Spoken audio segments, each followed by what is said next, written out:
एक गोष्ट आहे की मुलगी 20 वर्ष 22 वर्ष तिच्या आईकडे राहिलेली असते. आईचं तिचं नातं अतूट असतं. आईने तिला हाताच्या फोडाप्रमाणे तळहाताच्या फोडापर्यंत जपलं असतं, हे मान्य करू आपण.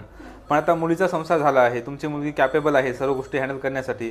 तुम्ही तिचं योग्य वयात लग्न लावून दिलं आहे. म्हणजे काय होतं, ठीक आहे, जिव्हाळ्यापोटी आपल्या लेकीला फोन करणं साहजिक गोष्ट आहे.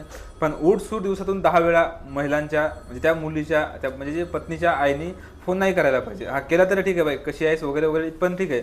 पण तू कायच बनवलं, तुझी सासू काय म्हणले, नवरा गेला कामावरती, अशा गोष्टी न करता मग मुलगी पण काय करते, घरातल्या बारीक सारीक गोष्टी आईला शेअर करते. मग आई काय करते, तू नवऱ्याला घेऊन माहेरामध्ये ये, आपण त्याला तर काही जॉब टाकून देऊ, म्हणजे बिझनेस टाकून देऊ, मग तू इकडेच राहील, त्याच्या आईवडिलापासून वेगळं कर, असं होतं. नाहीतर मग काय होतं की तू एक काम कर, घरातलं जे काय सोनं नाणं वगैरे असेल, कॅश, नवरा कामाला गेला, सासू सासरे इकडे तिकडे गेले, हार हेर बघून अंदाज घेऊन बऱ्याच महिलांनी 20-20 तोळे काय 30-30 तोळे काय लाखो रुपयाची कॅश हे ते सर्व बॅगमध्ये भरून माहेरी पळून गेले आणि तिकडून जाऊन केस केली की नवऱ्याने मला एका वस्त्राशी बाहेर काढलं, असं होतं. आणि त्यामध्ये महिलेच्या आईचा हा मोठा फार वाटा असतो.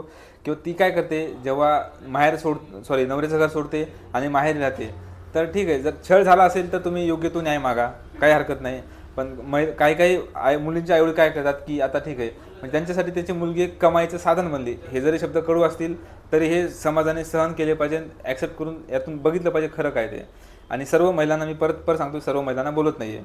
तर तिच्या आईवडील काय करतात, मुलीकडून त्याच्या जावयावरती खोट्या केस टाकणं, मग त्यातून त्यांना इंटरिम मेंटेनन्स मिळतो, म्हणजे अंतरिम पोटगी, जी की 4,000 5,000 6,000 महिना असू शकते. आणि त्यांना माहिती आहे की भविष्यामध्ये आपल्याला लाखो रुपयाची कमाई मिळणारच आहे, पैसा मिळणारच आहे.